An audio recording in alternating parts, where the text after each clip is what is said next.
بسم اللہ الرحمن الرحیم ان الحمد للہ رب العالمین والصلاة والسلام علی محمد وعلى آلہ واصحابہ اجمعین اما بعد عن ابی ہریرہ رضی اللہ تعالی عنہ قال قال رسول اللہ صلی اللہ علیہ وسلم حفت الجنۃ بالمکارہ وحفت النار بالشہوات۔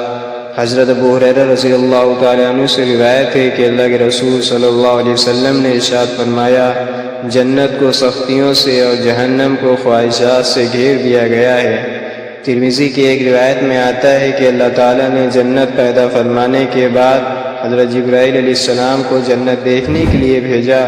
دیکھ کر انہوں نے اللہ تعالیٰ سے عرض کیا کہ تیری عزت کی قسم، جو اس کے بارے میں سنے گا وہ ضرور اس میں داخل ہوگا۔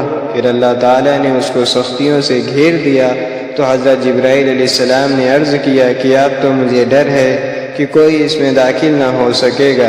پھر ان کو دوزخ دیکھنے کے لیے بھیجا گیا۔ دیکھنے کے بعد انہوں نے عرض کیا کہ اس کے دیکھنے کے بعد کوئی اس میں داخل نہ ہوگا۔ پھر اللہ تعالیٰ نے اس کو مرغوبات سے گھیر دیا تو حضرت جبرائیل علیہ السلام نے فرمایا کہ اب تو کسی کا بھی اس سے بچنا مشکل ہے۔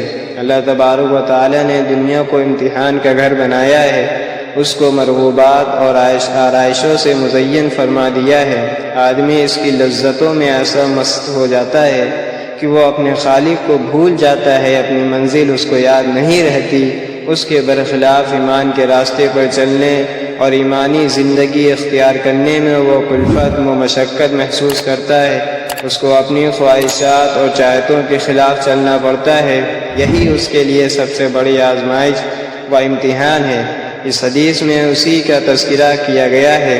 اب اگر وہ باحوض انسان ہے تو آخرت کی ہمیشہ رہنے والی نعمتیں اس کے پیش نظر رہتی ہیں۔ دنیا کی فانی زندگی کو وہ آخرت کی کھیتی کے طور پر استعمال کرتا ہے اور یہاں کی مرغوبات کو اصل نہیں سمجھتا، بلکہ اس کی نظر اپنی منزل مقصود پر ٹکی رہتی ہے اور اس کو صرف آخرت کی طلب و فکر رہتی ہے، جہاں ہمیشہ ہمیش رہنا ہے۔ دنیا میں اس کی تیاری میں مشغول رہنا ہے اور اسی کے لیے وہ اپنی ساری توانائی صرف کرتا ہے۔ اور حق یہی ہے کہ دنیا و آخرت کی حقیقت جس پر منکشف ہو جائے تو اس کا حال اس کے سوا کچھ ہو بھی نہیں سکتا۔ اللہم اجعلنا منہم، وآخر دعوانا ان الحمد للہ رب العالمین۔